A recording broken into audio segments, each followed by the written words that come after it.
हो, जर चुकून माकून असं काही स्फोट वगैरे झाला असता तर एका क्षणात होत्याचं नव्हतं झालं असतं. याचं काही भान आहे का नाही हिला?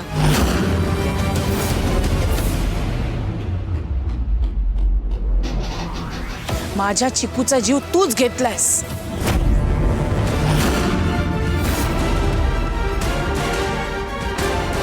मला तर वाटतं ना, माझ्या चिकूच्या जागी हिचा जीव गेला असताना तर खरंच बरं झालं असतं. आई प्लीज, वाटेल ते बोलू नकोस. ऍटलीस्ट काय बोलतेस याचं भान तरी ठेव. कुठचा विषय कुठे घेऊन जातेस तू? गॅस सुरू राहिला, भाजी जळाली म्हणून एवढं बोलायची काय गरज आहे? आणि ऑलरेडी आपलं डिस्कशन झालंय या विषयावर. पुन्हा पुन्हा तोच टॉपिक का काढतेस तू? इंद्राय, तू बोलतोयस? हो, मी बोलतोय. कारण या सगळ्याने तुलाही त्रास होतोय आणि घरातल्या सगळ्यांना. तुला जर वाटत असेल की मला त्रास होऊ नये ना, तर आधी हिचा निकाल लाव.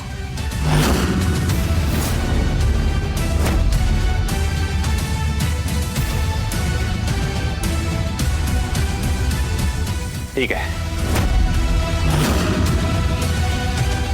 तुला राणी डोळ्यासमोर नको आहे ना तुझ्या? राणी आता या घरात तुला दिसणार नाही.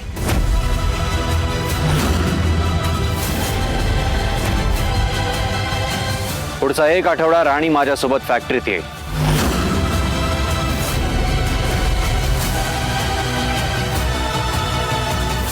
झालं तुझ्या मनासारखं?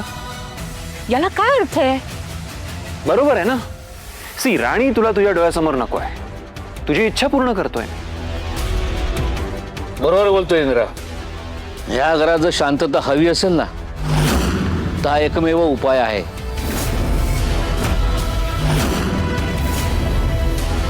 आई, राणी जर फॅक्टरीत आली तर मला तिची मदतच होईल आता. आणि आज कळालंय मला राणीमध्ये किती कॅलिबर आहे ते.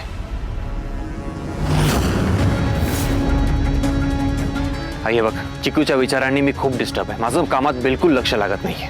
त्यामुळे फॅक्टरीत मला अशा एका व्यक्तीची गरज आहे जो आपलेपणाने सगळं काही सांभाळेल. आपल्या माणसांना, आपलं काम. आज सुद्धा फॅक्टरीत सगळ्या सिच्युएशनला तिनेच हँडल केला हवा. आणि आय एम शुअर यापुढेही ती करेल. मला हे चालणार नाही आणि मी हे खपवूनच घेणार नाही. आई, पण का? राणी जर फॅक्टरीत आली तर काय हरकत आहे?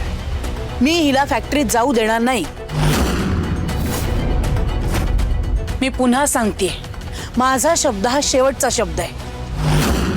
ही कुठेही जाणार नाही आणि फॅक्टरीत तर नाहीच नाही.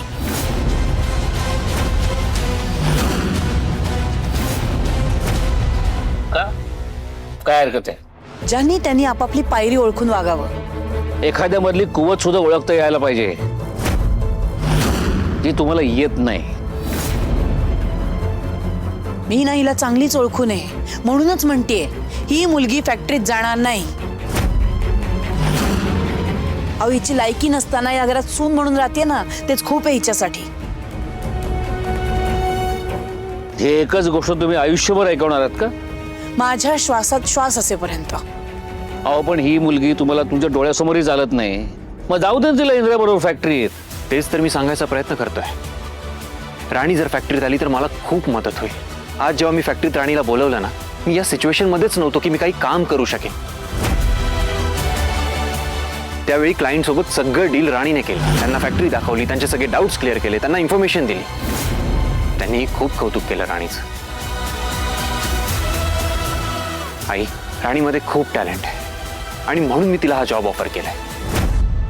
आई, मी तुला सांगतोय, राणी आपल्या फॅक्टरीची ॲसेट होऊ शकते. प्लीज हट्ट करू नकोस. राणीला फॅक्टरीत येण्यासाठी प्लीज थांबवू नकोस. इंद्रा, हिला जर का फॅक्टरीत जाऊ दिलं तर इथे घरची कामं कोण बघणार रे? म्हणजे आम्ही घरात राबायचं आणि हिने मालकीण असल्यावर का ऐतं खायचं, हो का? मॅडम, मी घरातलं सगळं काम करून जाईन. राणी, काय बोलतेस तू? दोन्ही गोष्टी करणं कसं पॉसिबल आहे तुला? सर, मी घेईन जमवून सगळं. मी खरंच करेन सगळं. आणि मॅडमचं पण बरोबरच आहे ना. जर त्यांना घरातलं सगळं काम करावं लागणार असेल तर ते सुद्धा बरं नाही. मी काय म्हणते राणी, मी आणि उर्मिला आम्ही बघू ना घरातले सगळे कामं. तू त्याची चिंता नको करूस. आई, सगळे राणीला सपोर्ट करतायत, फक्त तू अपोज करतेस. प्लीज असं नको करूस. आई तुला हवंय का मला आणखी त्रास व्हावा, आपल्या कंपनीत सतत फ्रॉड होत राहावे? आई इतके वर्ष विक्रांतच्या नकळत होणारा फ्रॉड सुद्धा राणीने शोधून काढला. राणीला थोडं काहीतरी फिशी वाटलं म्हणून तिने दिवसभर बसून सगळे रिपोर्ट्स चेक केले. तेव्हा जाऊन लक्षात आलं की इतका मोठा फ्रॉड आपल्या कंपनीत होत होता.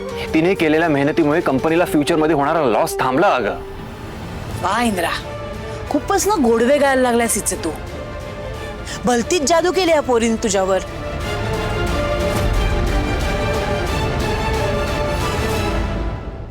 आई असं काही नाहीये ग. एखाद्यात होणारे चेंजेस, त्याचं काम, त्याची प्रोग्रेस बघून जर आपल्याला चांगलं वाटत असेल तर त्याचं कौतुक करायला काय हरकत आहे? चांगल्याला चांगलं म्हणावं हे तुझे आणि आबांचेच संस्कार आहेत. तुमचे संस्कार, तुमचे थॉट्स मी फॉलो करतो, एवढंच. आई हे बघ, एवढं सगळं बोलून सुद्धा तुला हेच वाटत असेल ना की राणीने फॅक्टरीत येऊ नये, तर तसं सांग. पण एक गोष्ट मात्र लक्षात ठेव, इथून पुढे मी फॅक्टरीतनं कधी थकून घरी आलो ना तर मला विचारू नकोस मी का थकलोय, मला काय टेन्शन आहे. आई एवढी सगळी रेस्पॉन्सिबिलिटी मी एकटा नाही घेऊ शकत. अगं माझी जेन्युइनली तुला काळजी वाटत असेल ना तर राणीला प्लीज फॅक्टरीत येण्यापासून थांबवू नकोस. इंदिरा, तू एका आईला तिच्या मुलाची काळजी करण्या न करण्याचा पर्याय देतोयस? मला ती तुम्ही आई असून सुद्धा तुमच्या मुलाची अडवणूक करताय हे तुम्हाला कळत नाहीये. आणि राणी म्हणाली ना ती फॅक्टरी बरोबर घर सुद्धा सांभाळेल. झालं तर मग तरी तुम्ही नकारखंड का वाजवताय? काय ना, एक आई म्हणून माझ्या मुलासाठी माझ्या मनात असलेली भीती मी तुम्हाला सांगूनही कळणार नाही. तुम्हाला मीच चुकीची वाटणार आहे. नाही, त्यामुळे तुम्हाला जे बरोबर वाटतं ना ते करा. फक्त एकच सांगते, या घरात यापुढे जर मला एक जरी काम अर्धवट दिसलं ना तर मात्र मी कोणाचीही गय करणार नाही.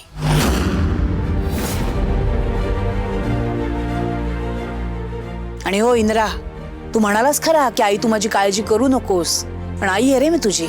किती ठरवलं ना नाही करायची काळजी तरी काळजी वाटते. तू काय बाबा तुझ्या मनाचा राजा आहेस, काही कर. आधी 2 घास खाऊन घे. चला जेवून घ्या.